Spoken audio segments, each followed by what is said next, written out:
The quick ratio, or back in my day when I was your age, we used to call it the acid test ratio, is very, very similar to the current ratio, except instead of comparing current assets relative to current liabilities, it compares liquid assets relative to current liabilities.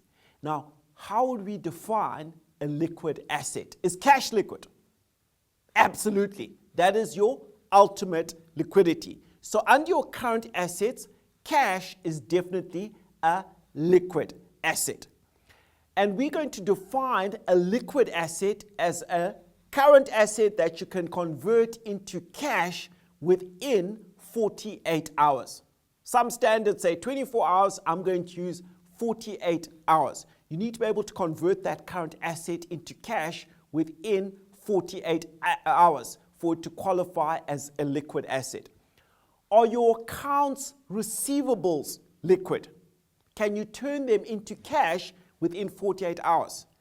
Most companies will have given their customers credit terms of, let's say, 30 or 60 days. So ordinarily, they won't get their money within 48 hours. But there's something called debtors factoring or debtors discounting. And this is how it works. Let's say you're owed $1 million and you need the money. You can go to your bank and say to them, listen, I'm owed $1 million. It's due in 30 days' time. How about this? You lend me $900,000, and when the $1 million comes through a month from now, you can take the $1 million. That is debtors discounting or factoring, and companies are doing this all the time. We're going to assume you can factor or discount your accounts receivable. We're going to assume it, and we're going to assume it in totality. So accounts receivables are liquid for the purpose of this exercise. Is your inventory liquid? Is your stock liquid? Can you turn it into cash within 48 hours?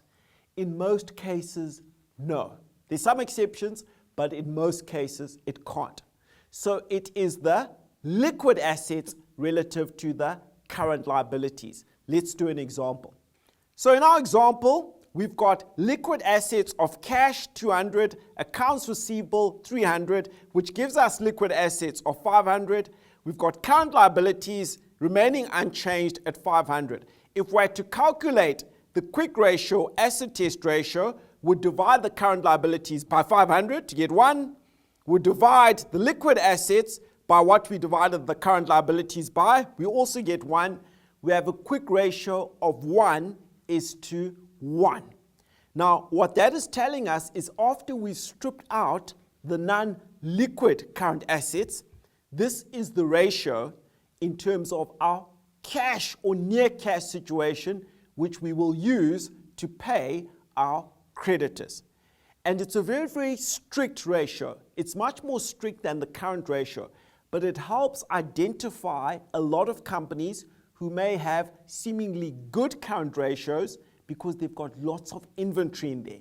But when you strip out that inventory, you see that the acid test or quick ratio is actually a lot poorer than the current ratio.